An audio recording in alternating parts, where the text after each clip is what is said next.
Missed abortion म्हणजे काय? तर गर्भाच्या हृदयाचे ठोके बंद पडून गर्भाची वाढ थांबते आणि हा वाढ थांबलेला गर्भ आणि गर्भस्थळ गर्भपिशवीच्या पोकळीमध्ये तसेच पडून राहते.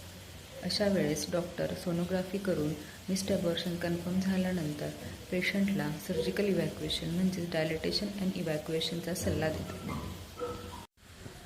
साधारणपणे 2.5 महिन्याचे मिस्ड ॲबॉर्शन सोनोग्राफीमध्ये या प्रकारे दिसते. मिस्ड ॲबॉर्शन झाल्यानंतर पेशंटची गर्भपिशवी साफ करण्याची प्रक्रिया हॉस्पिटलमध्ये याप्रमाणे केली जाते. गर्भपिशवी साफ केल्यानंतर इन्फेक्शन आणि ॲडेजन टाळण्यासाठी डॉक्टर पेशंटला पुरेसे अँटीबायोटिक कव्हरेज देतात. गर्भपिशवी साफ केल्याच्या प्रक्रियेनंतर पुढील गर्भधारणेस काही समस्या येत नाही.